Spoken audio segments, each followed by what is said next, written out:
Saudara-saudari terkasih, apakah saudara sudah memulai hari ini dengan penuh sukacita dan punya niat untuk berbuat baik meskipun kecil? Semoga Tuhan memberkati niat baik saudara. Kemarin kami mengalami mujizat, yaitu bisa misa di Gereja Santa Maria Peziarah, yang khusus untuk para peziarah. Di gereja itu pasti sudah dilalui oleh begitu banyak peziarah. Dan pasti di dalamnya ada juga orang-orang suci yang lewat di situ. Dan merayakan Ekaristi juga di tempat itu. Dan luar biasa kami memperoleh kesempatan ke sana. Sebetulnya tidak sengaja karena pada waktu itu kami kehabisan hosti.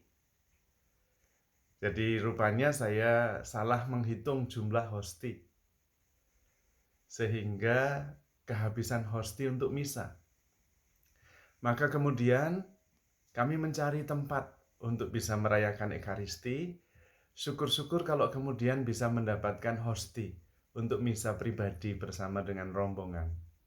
Biasanya kami misa di kamar, di ruangan, di taman, tapi karena habis terpaksa harus cari. Mujizatnya adalah bahwa apa yang nampaknya negatif menjadi positif. Salah hitung hosti, kekurangan hosti menjadi berkat bisa misa di tempat suci. Dan itu luar biasa karya Tuhan. Dalam hidup kita juga seringkali seperti itu. Tuhan itu bisa mengubah yang negatif menjadi positif.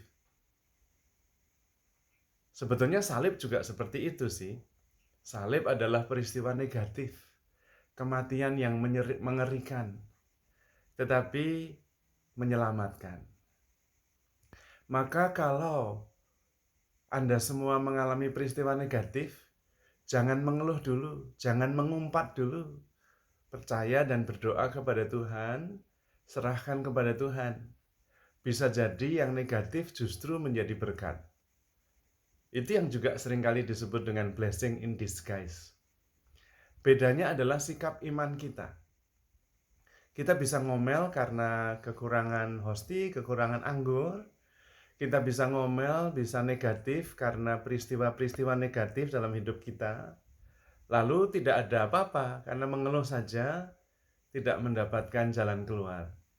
Tetapi kalau kemudian mencari solusi, berdoa, dan menyerahkan kepada Tuhan, sangat mungkin bahwa yang negatif menjadi positif.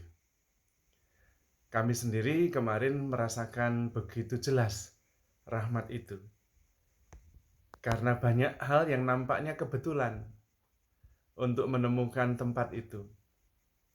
Kalau kami tidak mencari tempat untuk misa, mungkin tidak menemukan tempat kapel khusus bagi para peziarah.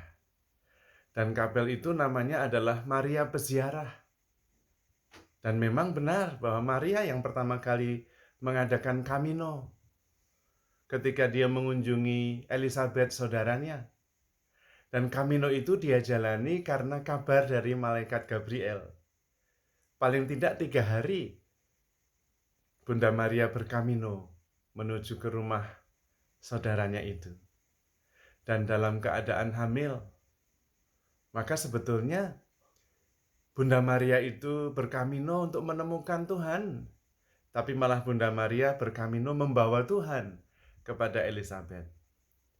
Itu juga kami renungkan. Bisa jadi kita berkamino mencari Tuhan. Tetapi ujung-ujungnya dalam kamino itu kita membawa Tuhan dengan perbuatan-perbuatan baik kita. Dengan sharing-sharing iman.